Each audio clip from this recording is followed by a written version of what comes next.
देखिए प्रश्नावली 7.3 का क्वेश्चन नंबर 3 है। इसमें दिया है दो त्रिभुज दिए हुए हैं। एक त्रिभुज ABC की AB और BC और मध्यिका AM, दूसरे त्रिभुज की भुजा PQ QR और मध्यिका PN के बराबर है। तो सिद्ध क्या करना है? त्रिभुज ABM सर्वांगसम PQN के और दूसरा पॉइंट ABC सर्वांगसम PQR के, ये सिद्ध करना है। बहुत अच्छा क्वेश्चन है ये। आप देखिए किस तरह हम इसको सिद्ध करेंगे। जो दिया है दो त्रिभुज ABC और PQR, लिखेंगे हम दिया है त्रिभुज ABC और PQR, ये दो त्रिभुज है लिखेंगे ABC और PQR। किस तरह है देखेंगे हम। अब दोनों त्रिभुज के क्वेश्चन में दिया है, हमको सिद्धे में लिखना है। सिद्धे क्या सिद्ध करना है? ये पहला पॉइंट है ABM सर्वांगसम त्रिभुज PQN के, ये सिद्ध करना है। और दूसरा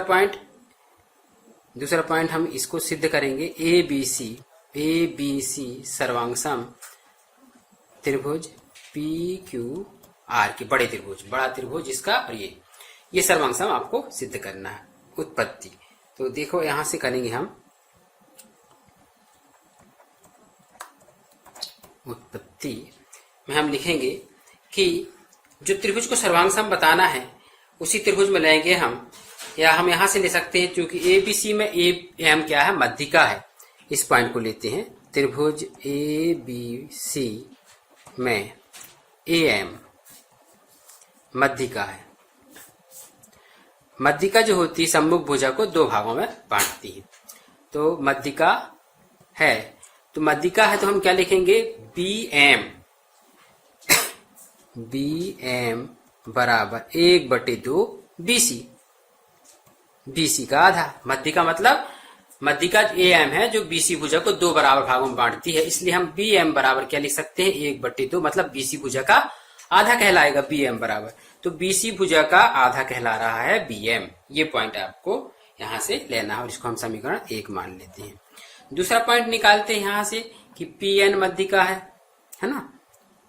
त्रिभुज PQR में PN मध्यिका है तो QR को दो बराबर भागों में बांटेगी। हम यहाँ पे निकाल सकते हैं QN बराबर, क्या निकाल सकते हैं? QN बराबर 1/2, मतलब QR की आधी, 1/2 QR। ये दूसरा पॉइंट निकाल लिए हमने, भुजा QR का आधा QN। अब देखते हैं हम समीकरण 1 और 2 से, है ना। तो मध्यिका जो है यहां लिखेंगे हम समीकरण 1 और 2 से। या हमको क्या दिया है यहाँ पे देखते हैं। चित्र में दिया है कि BC भुजा QR के बराबर है। दिया है एक त्रिभुज की ये भुजा और मध्यिका, दूसरे त्रिभुज की PQ भुजा QR भुजा और मध्यिका PN के बराबर कह रहा है। तो इसी पॉइंट को हम लिख सकते हैं क्या? BC जो भुजा है, पहली त्रिभुज की BC भुजा है QR के बराबर है। QR के बराबर है ना। ये निकाल लिए। अब हम देखते हैं 1/2 का गुणा कर देते हैं हम यहाँ पे। 1/2 BC बराबर 1/2 QR। ये पॉइंट से देखिए आप समीकरण 1 और 2 से क्या हो जाएंगे? BM बराबर QN हो जाएगा। BM बराबर QN यहाँ पे लिखते हैं हम समीकरण 1 व 2 से। BM जो मध्यिका क्या हो जाएगा? BM मध्यिका नहीं है ये, BM बराबर QN। ये पॉइंट हम यहाँ पे सिद्ध कर चुके, BM बराबर QN। अब ये पॉइंट निकालने के बाद हम दो त्रिभुज में लेंगे और त्रिभुज का नाम बताएंगे कौन कौन से त्रिभुज में लेना है। ABM, B और M इस त्रिभुज में लेना है और इस त्रिभुज में हम तुलना करेंगे। तो ये पॉइंट ये बराबर ये और बी एम बराबर बी क्यू एन, ये निकाले हैं। बी एम बराबर क्यू एन, इसको एक मान लें हम। ये पॉइंट निकाल चुके हैं। ये दो पॉइंट को हम यहाँ पे आगे लिखेंगे। तो देखिए हमने ये पॉइंट निकाल लिए। तो क्या निकाले हैं हम? बी एम बराबर क्यू एन। देखिए यहाँ पे बी एम बराबर क्यू एन, ये पॉइंट हमने यहाँ से निकाल लिए। जब देखिए बी एम बराबर क्यू एन होता है तो हम इस त्रिभुज में तुलना करेंगे तो लिखेंगे ए बी एम, त्रिभुज ए बी एम, और दूसरा त्रिभुज क्या है? P Q N. P Q N में हम तुलना करेंगे। क्या तुलना करेंगे? ए बी बराबर पी क्यू, ए बी बराबर पी क्यू। ये कहाँ से लिख दिए? दिया से। ये पॉइंट दिया है। दूसरा पॉइंट निकालेंगे हम बी एम बराबर क्यू एन, ये ऊपर एक से बी एम बराबर क्यू एन समीकरण 1 में सिद्ध करे हैं। समीकरण 1 में हमने सिद्ध करा।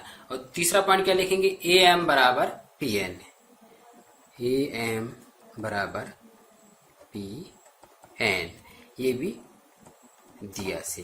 तो ये दोनों त्रिभुज क्या हो जाएंगे? सर्वांग हो जाएंगे। त्रिभुज ए बी एम सर्वांग हो जाएगा त्रिभुज पी क्यू एन के। कहाँ से? भुजा भुजा भुजा सर्वांग समता से। तीनों, एक त्रिभुज की तीनों भुजाएं दूसरे त्रिभुज की ये तीनों संगत भुजाएं के बराबर हैं, तो दोनों त्रिभुज क्या हो गए? सर्वांग सम हो गए। जब सर्वांग सम होगा दोनों त्रिभुज, है ना, तो इनके संगत अवयव बराबर होते हैं। तो ए बी एम सर्वांग सम त्रिभुज पी क्यू एन के है। इसी पॉइंट को हम लेके हल करेंगे। तो इसको लिखेंगे। तो इसके अनुसार हम क्या लिखेंगे? कोण बी बराबर कोण क्यू लिखेंगे। कोण बी बराबर कोण क्यू से। कहाँ से? सीपीसीटी से। सीपीसीटी से सर्वांग सम त्रिभुज के संगत अवयव बराबर होते। ये पॉइंट हमने वहां से निकाल लिए। अब देखिए हम बड़े त्रिभुज में लाएंगे। ए देखिए ये कोण जो है ना बी कोण क्यू के बराबर हम कहाँ से निकाले? क्योंकि ये त्रिभुज इस त्रिभुज के सर्वांग सम है, तो संगत कोण बराबर होते हैं। ये बड़े त्रिभुज में के लिए तुम्हारे काम आएगा, मतलब इसलिए ये पॉइंट आपको ध्यान में रखना है।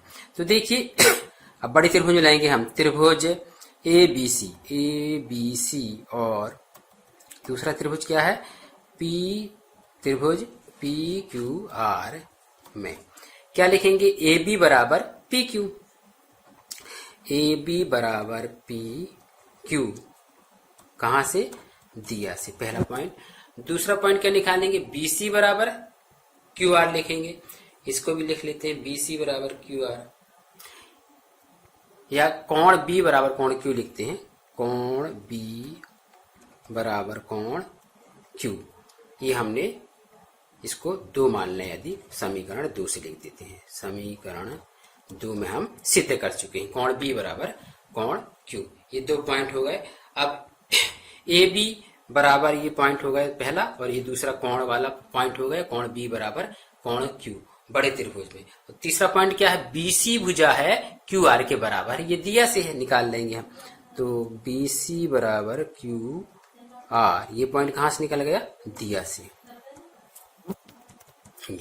तो त्रिभुज क्या हो जाएंगे? सर्वांग सम हो जाएंगे। इसी पॉइंट को बताएंगे। त्रिभुज ए बी सी सर्वांग सम हो जाएगा त्रिभुज पी क्यू आर के। दोनों त्रिभुज सर्वांग सम हो गए। तो ये दोनों त्रिभुज सर्वांग सम हो गए। हमको कौन सी सर्वांग समता से? एस ए एस, माने 2 भुजा और 1 कोण, ये सर्वांग सम हो गए। ये सर्वांग समता। तो हमको क्या सिद्ध करना था कि ए बी सी त्रिभुज पी क्यू आर के सर्वांग सम है। ये पॉइंट निकल गया। और दूसरा पॉइंट क्या निकालना था? एक ही पॉइंट निकालना था उसमें। दूसरा पॉइंट है ये, और पहला पॉइंट तो वो हो गया मध्यिका वाला, तो बी एम बराबर क्यू एन।